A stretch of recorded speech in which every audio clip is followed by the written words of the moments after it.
Hi, everybody. We're going to get this started. My name's Karen Pontius. I'm the chair of the club committee here. And thank you for attending the La Plata County Democrats Luncheon.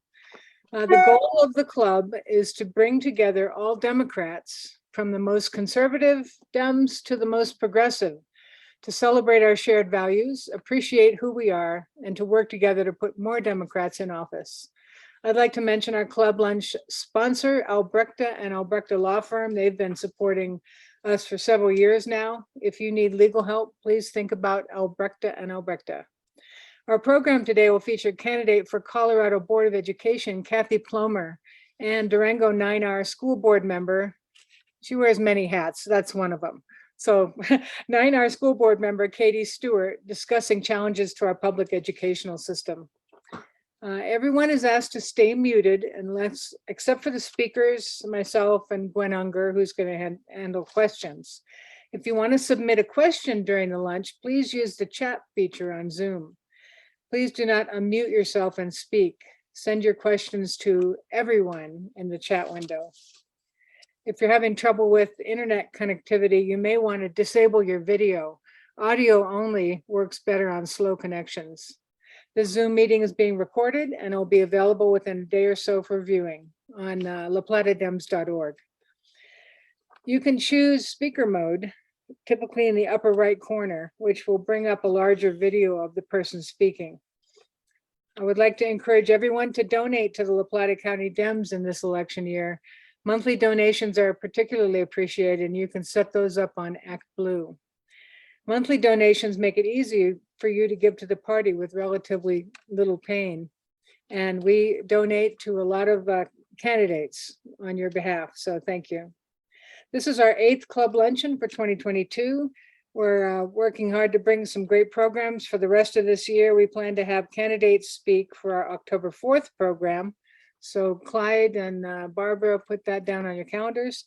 And the November lunch has been moved to November 15th to accommodate the election. Our guest then will be Morgan Carroll, who's chairwoman of the Colorado Dem Party, to give us a wrap up of the election. So if you have any other announcements to make, please enter something in the chat window and we'll recognize all the announcements at the end of the lunch. Today's speakers will be introduced by our hardworking Colorado House District 59 representative, Barbara McLaughlin. When she wins in November, it will be her 4th and final term, as she's term limited. You may know that redistricting gave Barbara Montezuma County this year, making it a very tight race. If you know anyone in that area, help get the word out that we need to keep Barbara in office. Please welcome our rep, Barbara McLaughlin. Right. Hello, everyone. I love talking education, so this is an easy one for me. So thank you very much for inviting me today. So I heard Kathy Plomer speak long before I met her. And since I'd already joined her fan club, our meeting was both inspiring and comforting. Kathy's running for Colorado State Board of Education at-large seat. After the census, the board grew by 2 seats from 7 to 9. The board has to have an uneven number. And Kathy is running for the new seat against Republican Dan Malloy, who shall never be named from here on out during this session today. So basically, it's a good thing she loves to travel because she has been crisscrossing the state in an attempt to meet with people in the wide variety of school districts we have. It has been quite the journey. Kathy has been before the House Education Committee, which I chair several times, as a former Adams 12 school board president. She is a strong advocate for providing exceptional education to prepare students to be lifelong learners. This office that she's running for has become a political one, and it is more important than ever we get Kathy elected. I have personally endorsed her because of her wisdom and advocacy for education. But also, it is rumored she makes the world's best chocolate chip and sugar cookies, and we hope she visits us soon on her victory lap, cookies in hand. That's a plea. So I am so happy to welcome Kathy Plomer, candidate for the Colorado State Board of Education at-large seat. Welcome, Kathy. Thank you, Barbara. And I just want to echo the need to get Barbara reelected. She is an incredible voice for you all and just at the legislature in general for kids in education. And, this redistricting, I've heard lots of stories all over the place of different people with new challenging areas to represent, but I am definitely part of her fan club and will speak about her whenever I'm in places I know she's on the ballot. So thank you for the introduction and thank you all for having me today. I'm really grateful to be here, and I made it to Durango once, but it was just a short stop. So I'm trying to figure out how to get back down. You live in one of the most beautiful parts of the state, as you well know.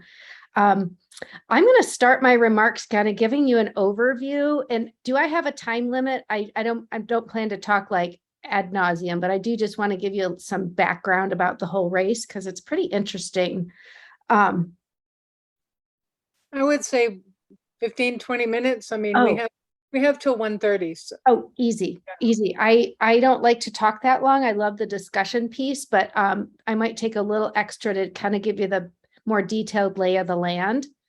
So as Barbara mentioned, the state board is growing by 2 members. Currently, there are 7 members, 1 for each congressional district, and it's a 4-3 Democratic majority.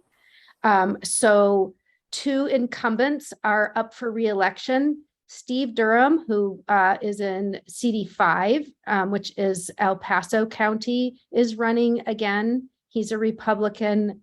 He does not have a competitive race. So he is actually helping my opponent since he doesn't have to run. And CD6 is Rebecca McClellan. She is up for election. She has a very interesting opponent who has been on Fox News previously during the Cherry Creek School District election. So those 2 incumbents, if they stay the same and get reelected, which I'm hoping both, well, I'm hoping Rebecca does, leaves these 2 brand new seats, one in Congressional District 8, where it's Rhonda Solis running against Peggy Probst, who is a former State Board of Ed member and Republican county commissioner. Can't remember the county, but she has been passing out invitations to go see that movie, Whose Children Are They? So you get a sense of that race. And then there's mine. So one or both of Rhonda and I need to win to keep a Democratic majority on the State Board of Education. And that's important for many reasons. You all are Democrats, so you know the basic reason, which is that Democrats believe in a public education system that lifts up all students, no matter where they live, and wants to make sure that our kids are provided all the opportunities. And I've learned a lot traveling around the state about inequities. I knew they existed, but in talking to folks that are living in rural areas, I know it's felt very, very acutely in different parts of our state, and that people are feeling unheard at the Capitol. And as an at-large representative, I'd be very excited to be your voice. And to you know how to get a hold of me, and you will know how to get a hold of me so that I can really speak. I believe understanding and being able to tell stories is really impactful, and being able to really deeply understand what you're experiencing is helpful. And I know some of the things that have been going on with the Durango School Board, but I'm looking forward to hearing from Katie. So that's a little bit of background, and I'll just explain also why the state board is so important. They oversee the academic standards for all of our schools. And many of you are probably familiar with the discussion that's happening around our social studies standards. There was a law passed 1292 that's really dictated that we should have more inclusive history taught. So putting in the contributions of our African-American, Latino, LGBTQ, Native American populations, and Asian Americans into our history. And so they are looking at the academic standards right now. They have received pushback from conservative corners, including some parents about this, especially the LGBTQ contributions. So that is a current issue that's being discussed. Accreditation is big. They accredit all the schools. You may have heard about what's going on with Adams 14, which is a neighbor to Adams 12, where I served on the board. And they have lost their accreditation. They admittedly have some challenges, but I think it's a test case of how are we as an education community and a state going to support, or what do we do with districts that have long-term difficulties? And I think my hope is what we will see is, how do we use all the resources of the Department of Ed of surrounding districts to lift their district up, to give them what they need to make it through and help the students, give them great quality education. The State Board of Ed also oversees the Department of Education budget, which is millions of dollars, including professional development funds, and they choose the education commissioner, amongst many other important things. So who controls the state board is really, really important. I'll just mention a decision I saw recently that gave me pause. They had a consent agenda item for funding for adult basic education programs. And one of the Republican members had a question about it, so pulled it off, totally fine. But when it was revealed that if they held up the approval of the funding even for a month, that ABE programs would not start this fall for students, it was a 4-3 vote just to pass the funding through to let adult basic education programs start. So I think that's the kind of thing that we're looking at. And that, again, was a 4-3 vote. So enough about that. But I, again, just want to set that stage, because my challenge in running this is, for the seat, is that no one knows it exists. They don't know what the state board does and why they should care about it. So part of half my speech is about, this is what it does and this is why you should care, because everybody knows about well, not everybody knows about their local boards. We know how low voter participation is with that, but they're closer to that and they understand the implications, especially now when different boards have had really tough elections last fall and are looking ahead to next year. So anyway, that's the context. And just a little bit about me. I'm a mom of 3. My kids all went through the public school system and graduated ready for their futures. They did choose the college route, but a big push of mine is to also look at career and technical education and multiple pathways for kids. But the important thing is they walked through the doors of their universities ready. And that's what every single child deserves. And that's what we've got to make sure we do. I've been involved in public education for about 20 years. When my oldest started kindergarten, I got involved, like many folks probably on this Zoom call did, in their kids' elementary school on the PTO. Was PTO president, which I think is actually excellent training ground for any political office. I don't know if anybody's tried to run a talent show, but woo, there's a lot of opinions on stuff.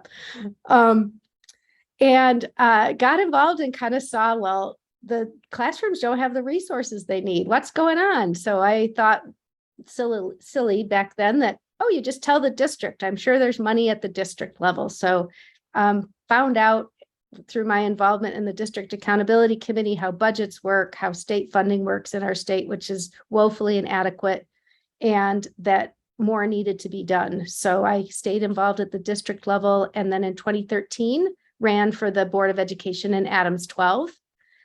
Adams 12 is North Metro area, Thornton, North Glen, Westminster, Fed Heights, and Broomfield. So it's the 6th largest district.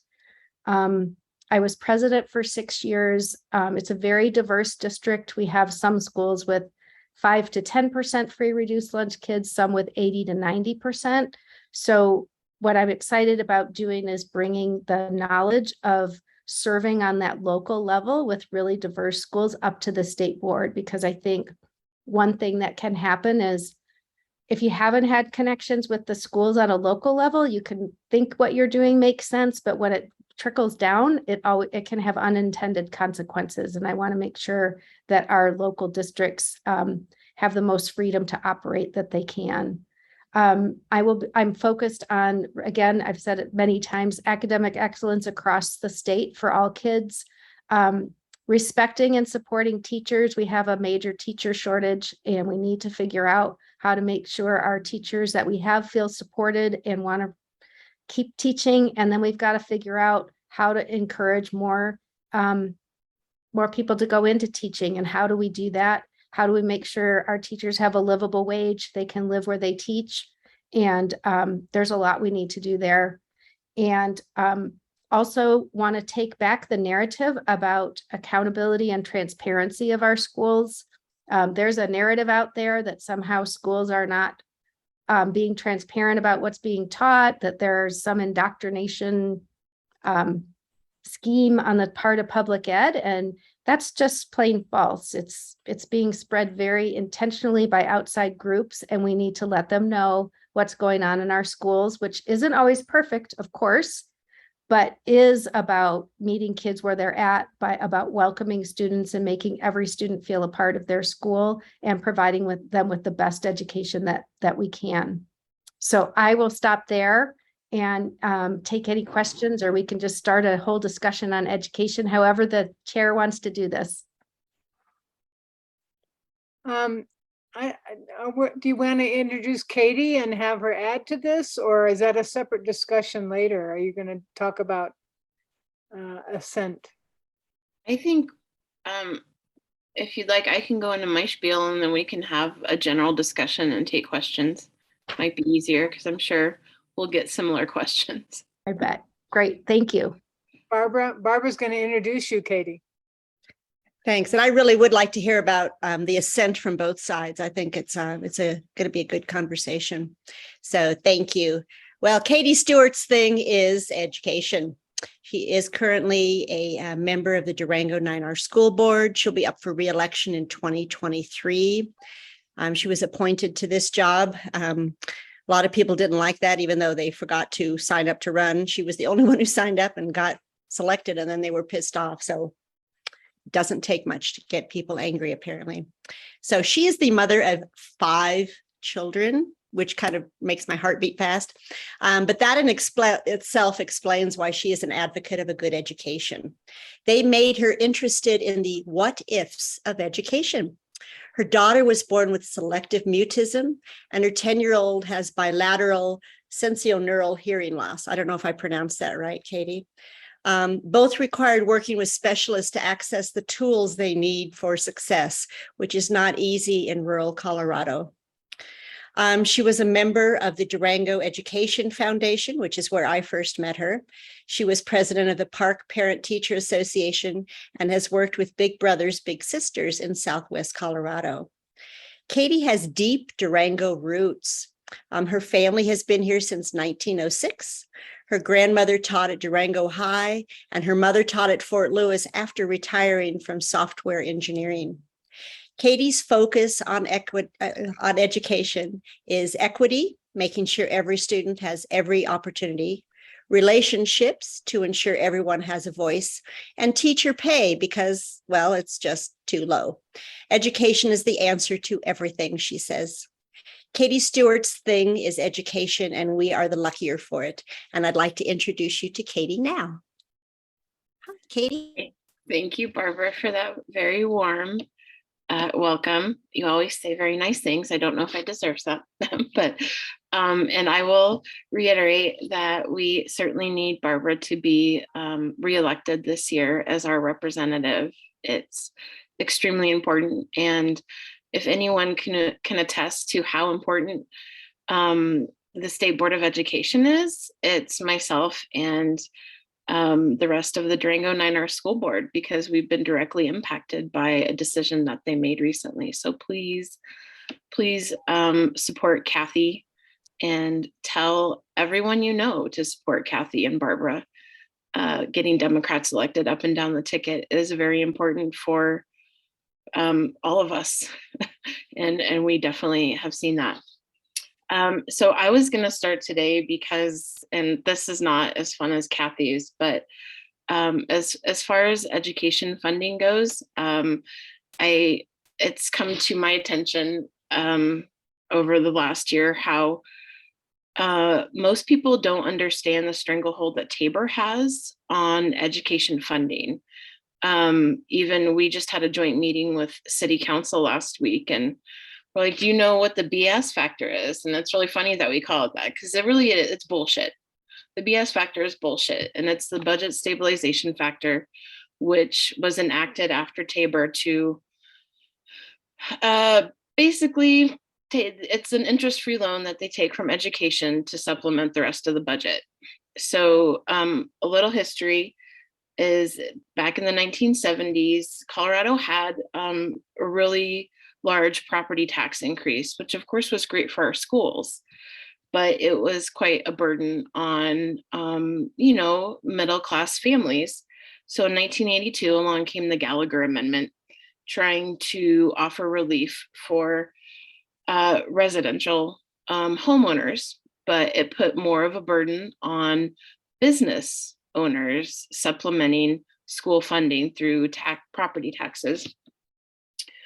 In 1992, that's when Tabor passed, and it's been entered into our Colorado Constitution. So that's a really big deal. It's not as easy to overturn. So please make note of that, but it's certainly something we need to work towards. Tabor, I'm sure most of you have heard of this and understand, but Tabor restricts taxes that can be collected. And then the surplus is returned, which we've all seen this year when we got a $750 check from Governor Polis. I believe this year, $2 billion was returned in taxes. And as much as I appreciate that $750, I had a lot of guilt as I deposited that, because I knew that it was coming from school funding. But me signing over my $750 check wasn't going to make a very big dent. So anyway, so there's really not a lot that can account for, Tabor doesn't account for population change the way it should. It doesn't account for inflation rates or cost of living or all of these things. And Colorado tried to take that into account with Amendment 23 to tie per pupil funding to inflation. But that was in 2000 that Amendment 23 passed after Tabor to try to correct it. But what happened was we saw a recession hit in 2008. So that's when the budget stabilization came in, and they're borrowing against school funding to shore up the rest of the budget across the state for all the many things the state does. So I know that this year our wonderful Representative McLaughlin was able to work towards buying down the BS factor, but we do have a long way to go. So that was the educational part of this. But I do welcome questions at the end, and I'm sure Kathy does too, to talk about this, because this is very important. Right now we spend, well, it may be different this year because we just started a new school year, but last year we spent $2,157 less per pupil than the national average. And that's a big deal. And as far as teacher pay goes, we're rated, I believe, 49th or 50 for teacher pay in the United States. And the cost of living in Colorado is not low. I mean, anywhere in Colorado, it's not low. You can go live in the middle of Saguache and you're probably still paying more than you would to live in Lincoln, Nebraska. I'm guessing. I don't know. I haven't run the numbers, but it's just a fair guess. So a lot, yeah, I just really wanted to share that information with you. And I see that my fellow board member, Director Erica Brown, is on this call. So if at some point if she wants to pop in during the question and answer period, happy to have her contribute as well. Moving on to like the really juicy stuff of Ascent. We've had a lot of struggles this year. The election was very interesting with the Building Durango's Future slate, which was the conservative slate that ran against Erica Brown, Rick Peterson, and Andrea Parmenter. I have no evidence to back this up, but I do believe part of the reason for running was to usher Ascent into to Durango. They're all very strong supporters of Ascent, and had worked to bring them here, and have commented during public comment, emails and all of that. It was a landslide election. Erica, Andrea, and Rick won 70% of the votes of those that did participate. I don't know if it was 7,000 or 9,000 people that voted in the election this past year, but this is not something that's going away, and Ascent is not going quietly. So they did apply, and there was a lot of back and forth. They had asked us to accept their application outside of the statutory window, and we had just hired a new superintendent. Literally, she's been on for a year, and this was back in February. They're saying, well, let's look at the application now. We're trying to welcome a new superintendent. I was a new board member. We were an election was coming up, and it just, we didn't have the resources at the time, and we asked them to wait to apply during the regular window, which according to Colorado state law begins August 1st and can last as long through October 1st. They found a little hiccup on our language and our policy, and took that and ran.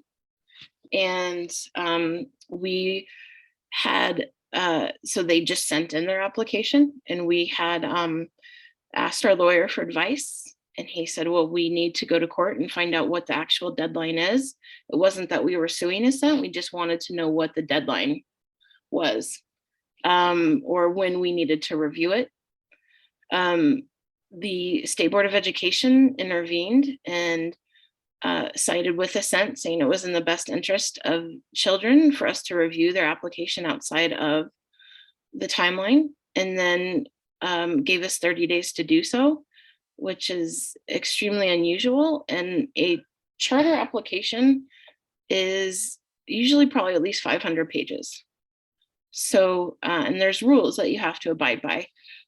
We had a very short timeline to turn around and get our district accountability committee to review it by the rubric, which is fair and unbiased as to whether they met,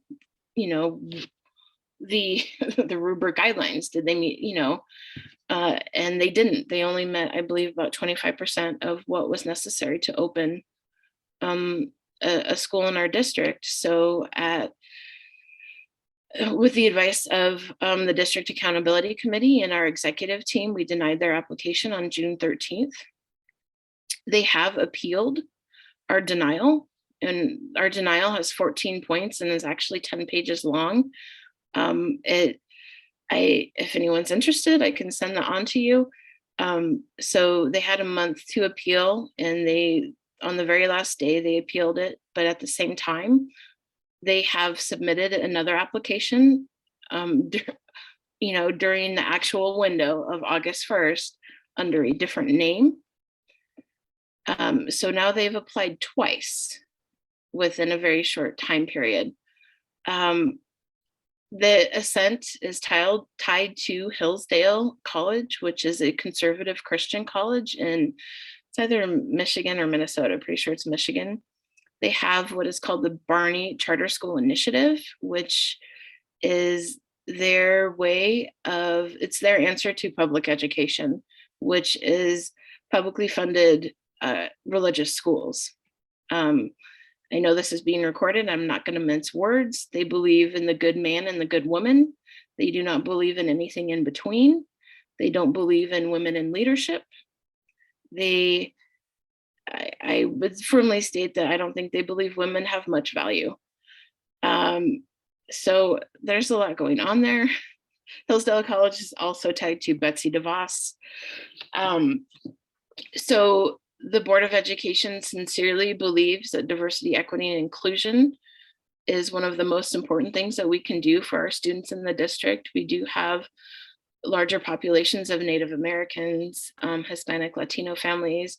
And of course, we have students in special education, and Ascent doesn't account for any of those achievement gaps or making sure that their education is accessible to students that are English language learners or special education students.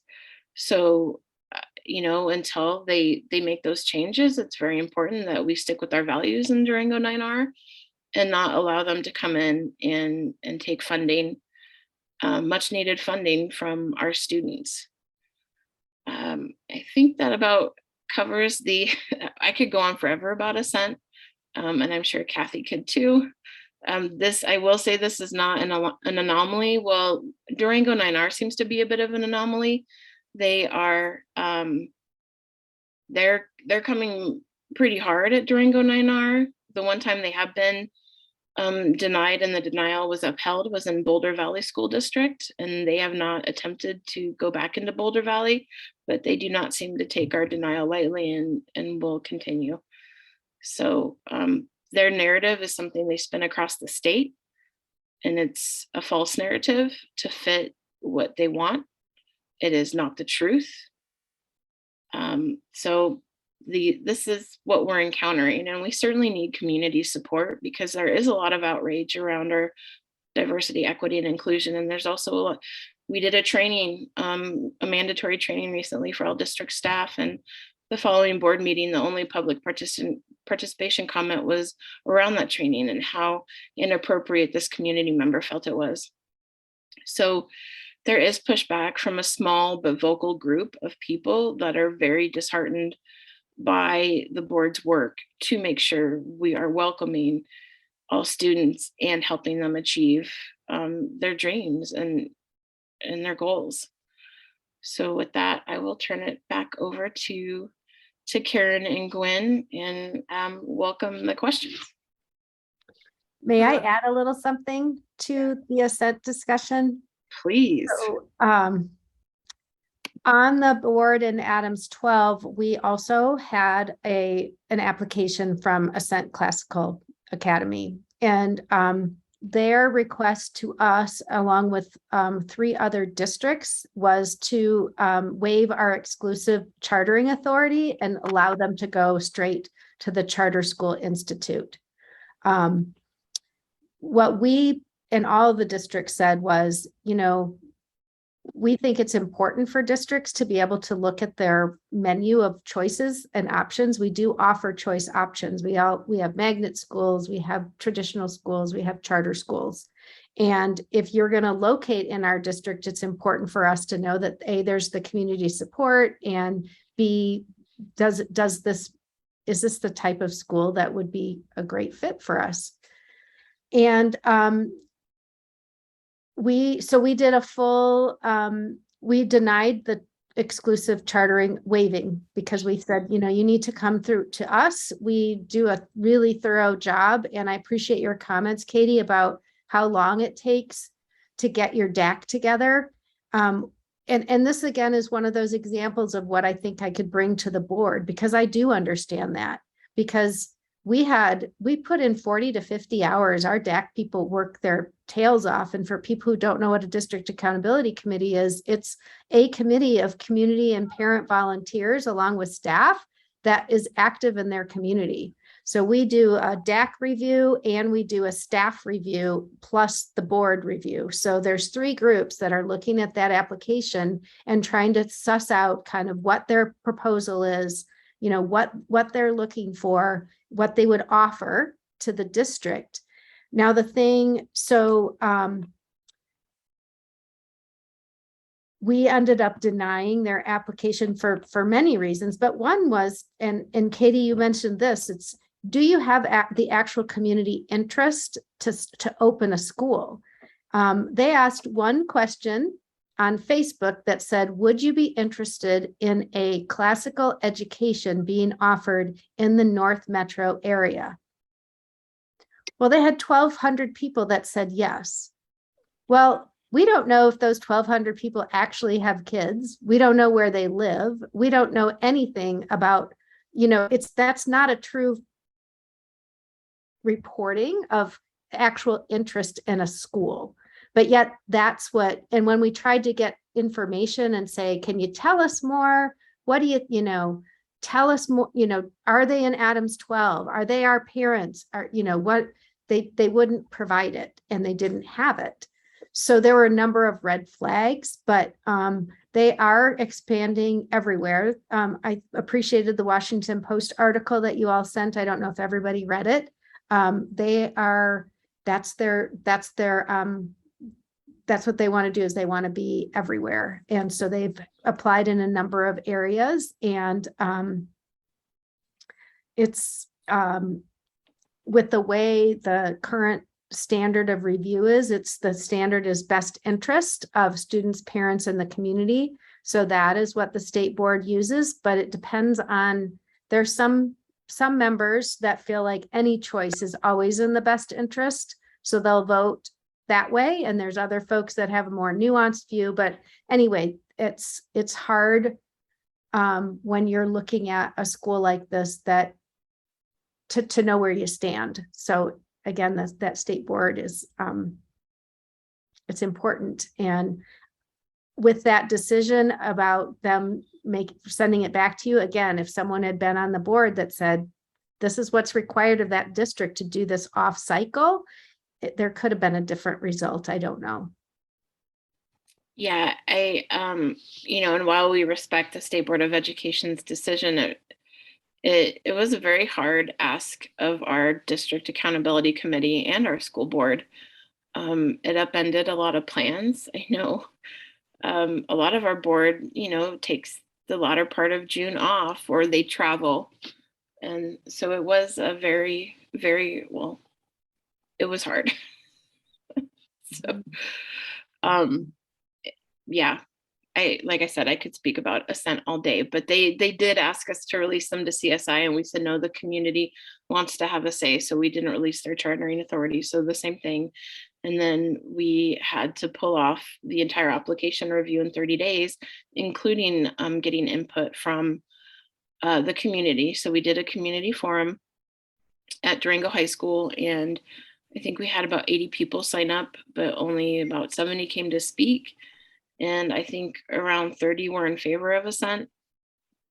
And it's the same people, it's the same vocal minority. So we don't have a groundswell of local buy-in for this charter school. It's something that came in from the Front Range and does not necessarily add value to what we can offer in this area of the state. We have charter schools that we have great partnerships with. We have Animas High School, we have Mountain Middle School, the Juniper School is chartered through 9R, and we have these alternatives. Durango 9R even has Big Picture High School, which is an alternative high school to DHS. So there are options, and they may not meet the need of every family and every student, but we are working to do better.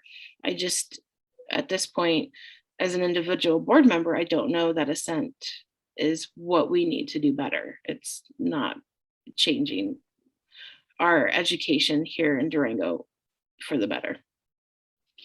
And I noticed that Barbara has her hand up. Yeah. Thanks. I had a comment and a question. The comment is, one of the things they said on the application was that they wanted to see kids improve and succeed, and that's how they were going to be kind of letting them stay in the school. And I taught for a long time, and kids succeed and improve at very, very different rates. And we can't just say that if you're going to get this much better, 10% better this year, that's an impossibility for some kids. So I always wanted to work at a school that took every single child, and Ascent, I'm afraid, would take the children unless they weren't perfect. And then they were like, we're not, we're kind of done. So that's just my comment. But my question is, in Durango, we share our mill levy with the charter schools because we do get along with them well in Durango. Are the other districts where they're applying, do they also share mill levy? Because it seems like to me that they were kind of on a mill levy hunt, that they want a free school and they don't want to pay for anything of it. That's why they didn't want to go to St. Columba's, because you have to pay tuition there, which does the same kind of thing. So I'm just wondering if that's normal, that a lot of districts share their mill levies and if that's where they're going. Yeah, they do. 1375 passed, and it's actually a requirement to share mill levy. So you can use different districts do different formulas on how you parse it out, but all districts have made that adjustment. And what we think happened when they applied to the 4 districts, they only appealed Boulders, and Boulders had the highest mill levy. So now they are applying in Brighton, which does not have a mill levy, but they are also kind of taking advantage of a situation where they haven't been able to pass a bond. So they're kind of backed into a corner in some ways. I don't know what they'll actually decide, but they do tend to, I think they want to be a lot of places, but that was the decision they made a few years ago about picking the highest mill. I'd like to ask a question here. I may be the only one who doesn't know this, but I suspect that there may be others. I'm not sure what responsibilities the State Board of Education has versus the local school boards, and who does what really. So maybe Kathy, you could sort of explain how the two things play together. So we're a local control state. So there's a lot of power at the local level. And so for instance, the state board sets the academic standards. So like that's the overall framework for what kids know and are able to do, but every local district decides their curriculum. The state board doesn't, shouldn't, except I would say with the READ Act, they have put out a list of preferred curriculum for that. And districts don't have to use it, but it is being tied to some grant money, but it's related to outcomes they want to see and encouraging folks to use science of reading curriculum. So, but you can pick within that. They don't say everybody has to use certain curriculum. Districts, again, are in charge of their own budgets.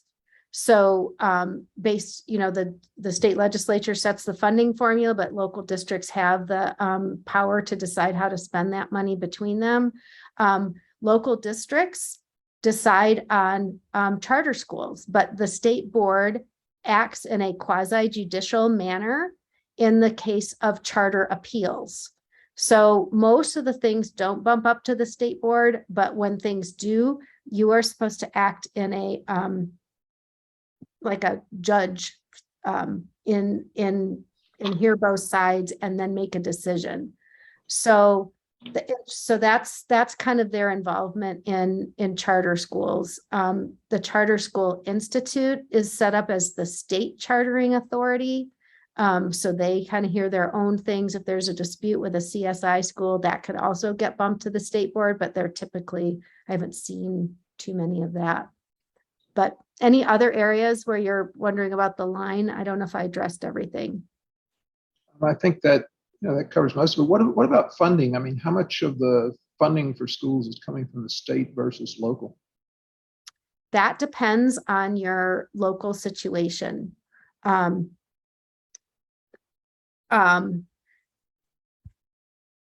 Big question. So I'm just trying to decide where to start. Some school districts, especially that have a lot of oil and gas, pay for a lot of their own, the local funding pays for most of it. For the rest of the districts, it really depends on your kind of your percentage of businesses versus residential versus, your local mills that you charge. What happened, and there was actually a court case a year ago, back when they passed Tabor, many places debruced right away. They said, we want you to keep the excess taxes and that's fine. Well, there was a dispute about whether that held for schools and whether the Tabor ratchet should hold for schools. Well, the Department of Ed said, yeah, school districts have to ratchet down their mill just like everyone else.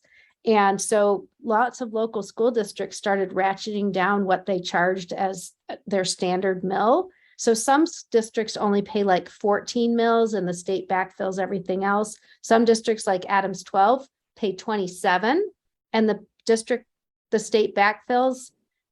The problem is the state doesn't always have the money to backfill it. And that's how the BS factor came about. When the Great Recession hit, they basically were told by Amendment 23, you need to fund education at inflation plus population growth plus 1%. Well, when they didn't have the money to do that, they just changed the formula. And then they called, and the difference became the budget stabilization factor. So the impact of the BS factor really depends on how much money you rely on from the state backfill for your own budget. So that was not very coherent, but it's very complex, and every district has its own, what they get locally and what's provided by the state, but most districts get a pretty big backfill from the state. One of the things that kind of comes up, I live near Bayfield and we're in the Bayfield School District. I don't have any kids in school, but typically my understanding is teachers get paid about $10,000 less per year in Bayfield than they get paid in Durango.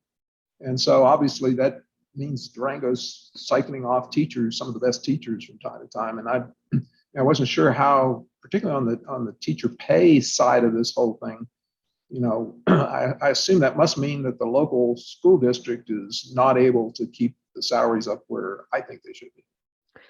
It does. And also the piece that we haven't talked about is local mill levy overrides, where communities have passed extra funding that goes straight to their districts that allows them to pay more.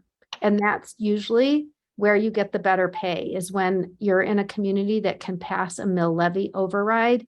And a lot of that, like we passed our first one in 12 years in 2018, and a lot of ours went to improving our teacher pay. We border Boulder. So even just the difference between us and Boulder because of their funding is $2,000 per kid.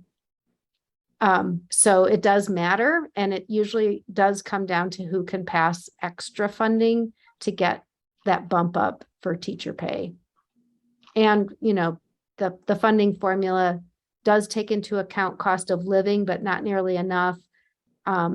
English language learners, special ed, so there's some categorical pieces, and they're looking at redoing the funding formula right now in the JBC.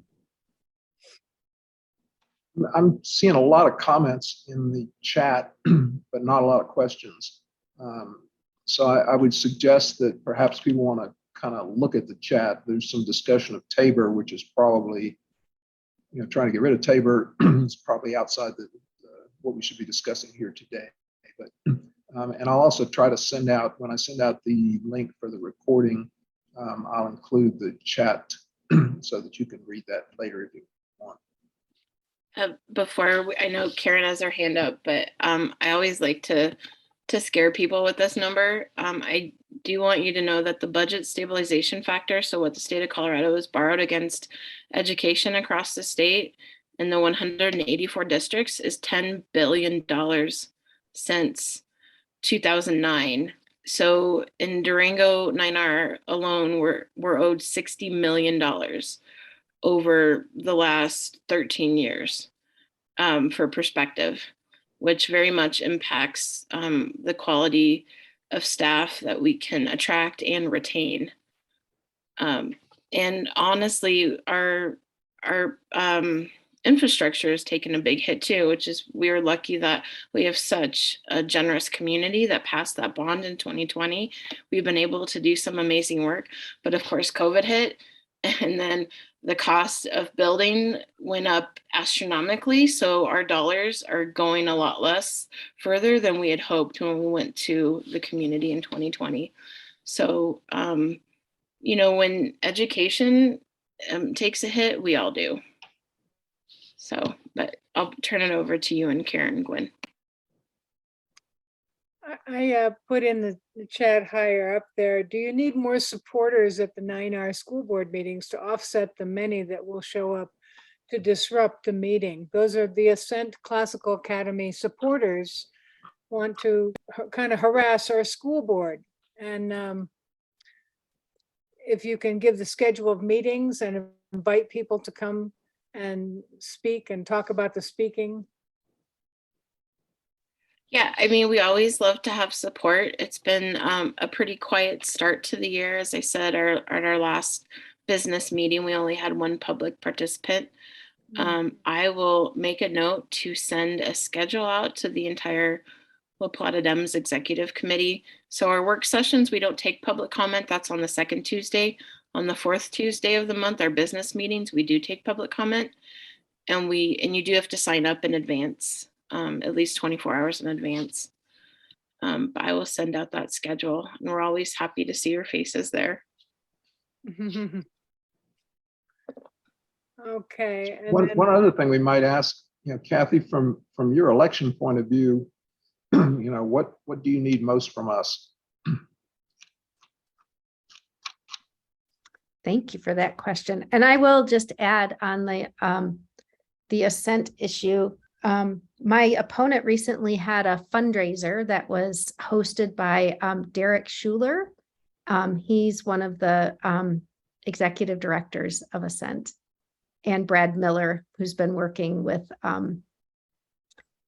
many of the boards that were taken over this election. So if you know who they prefer to be elected, you can tell by who's hosting your fundraisers. So what I need, your support and speaking in your communities. Obviously, again, people don't know what the state board does. I'm a Metro candidate. I know that there are a lot of folks that would love to see someone more local be in the statewide seat.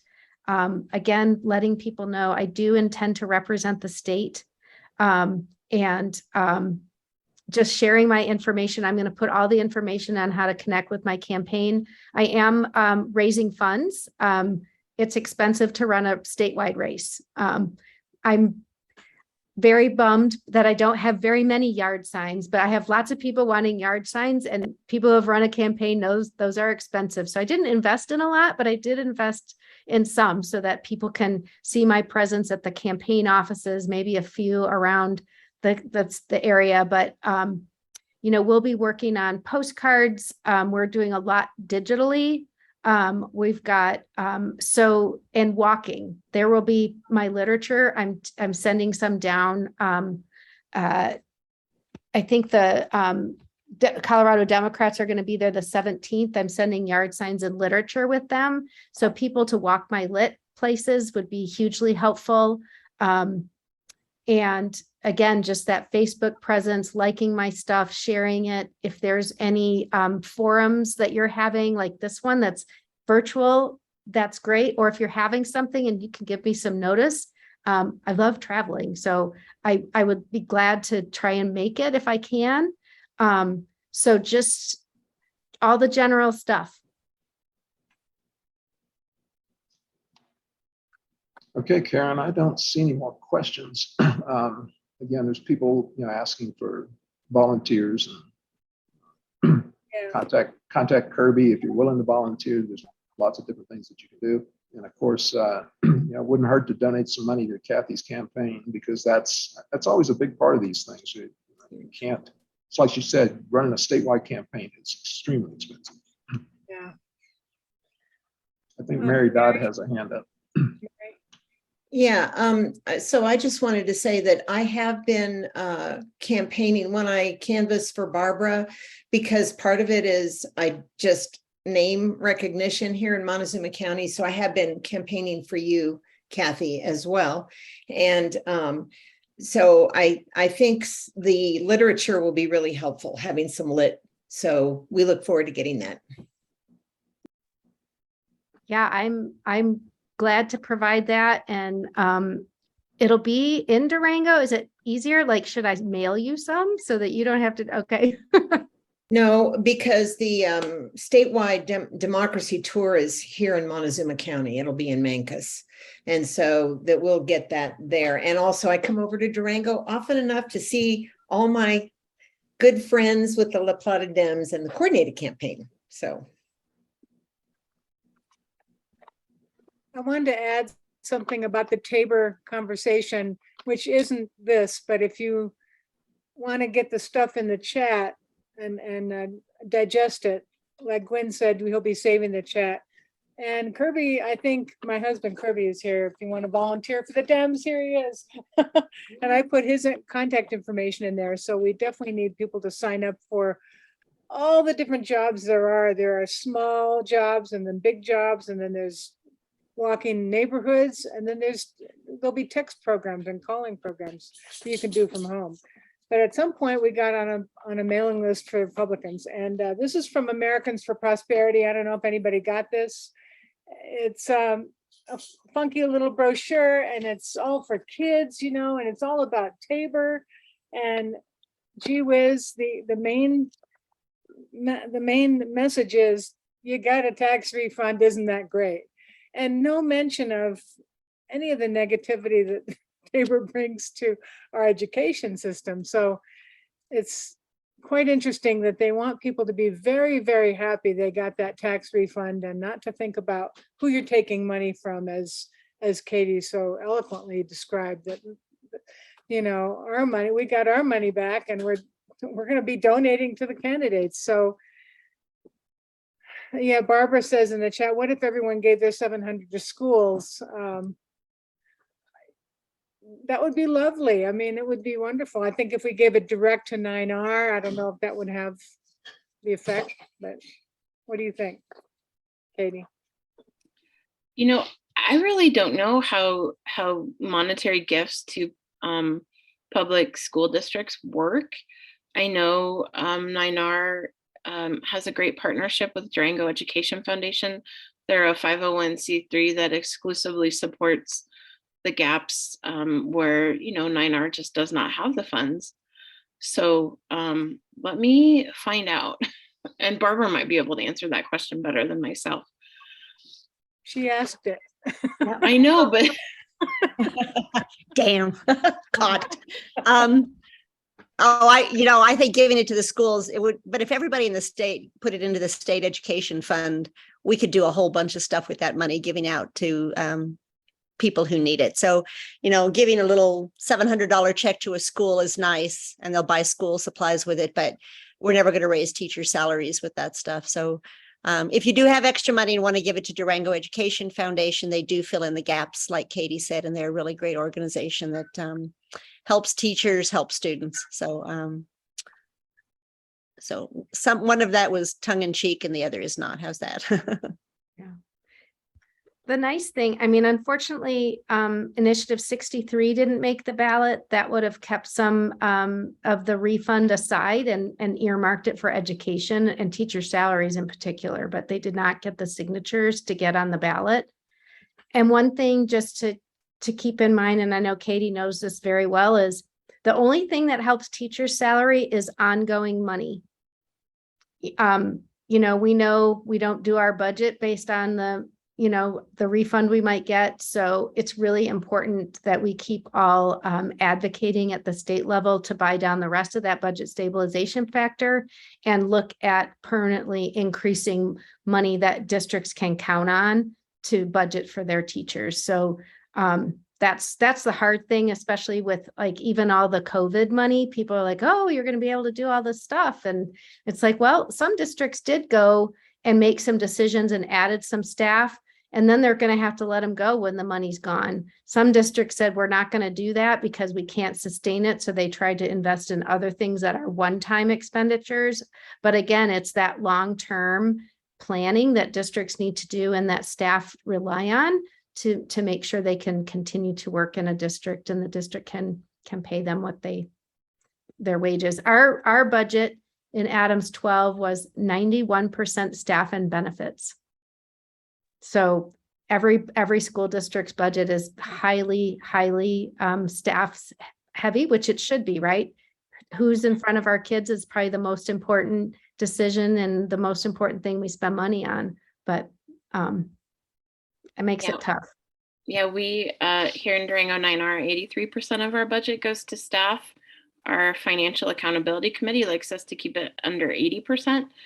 But this year we gave almost a 10% raise across the board to every staff member because it had not happened in a while. And that was really important for teacher and staff retention. I do want to say, and because I would be remiss, is that we've had some amazing things happen this year in 9R.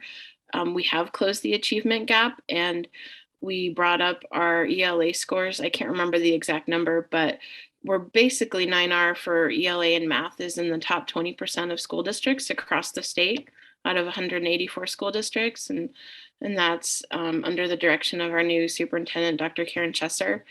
And we're seeing the achievement gaps close with our Native American and English language learners and that population. So we're definitely moving in the right direction. We have a really cohesive board that has the same vision for the district and a superintendent that's executing that. And our children are doing well. And of course they could always do better, but yeah, we've have some great things happening here. So not to because I feel like the entirety of this was like, oh, Tabor sucks and Ascent is not a great fit for the district, but please know that Durango 9R is doing great things. And I know Kathy will too, which is why we need to get her elected. Karen, Right. there was one question from Dick White, which I thought, maybe ought to be brought up. Could one try an initiative/referendum to specifically allocate Tabor refunds when they occur to buy down the budget stabilization factor? And I would think that probably Barbara or Kathy might be the best to answer that. I believe they're going to try it. We have tried numerous ballot issues, referendums to get more money for schools. And in my opinion, the biggest thing is we've got to tell teachers to stop saying, I'm not political, it doesn't affect me. Because everything a teacher does is political, and everything affects what they do. They've got to get out there and vote and advocate and sign petitions. I'm sure many of them did not even know there was a petition around to sign. So I think we're going to try it again, Gwen, but maybe 12th time's the charm. I don't know. But we've got to do something. We have to have a steady income for schools. They can't raise salaries on gifts, grants, and donations. It has to be a steady stream. And that's what it says in the chat that Kathy, you just said. I don't believe we can do that since Tabor refunds are only in years where there's a budget surplus, so it wouldn't be ongoing, which is true. So I'll make one more ask. Does anyone have any questions? And if not, I'd like to give a big virtual round of applause to our speakers. Thank you. I'd like to remind everyone we have 9 weeks until Election Day. Please keep in touch on our website, laplatadem's.org. We have many ways to help, like I said before, ranging from small to large commitments, and you can give money if you can't help. And Kirby's contact number is there in the chat if you scroll up. I put in there that the Durango Pride kicks off this Saturday with a festival at Buckley Park. The parade starts at 2 from the train station. So if everybody could come by and support, just support the community, because I see it as a wide community support event. It's not just gay people or people in that spectrum that celebrate Pride, but it's a great community event. And we'll have a voter registration table there. Keep our eye out for our emails announcing the October 4th luncheon, which would be about candidates.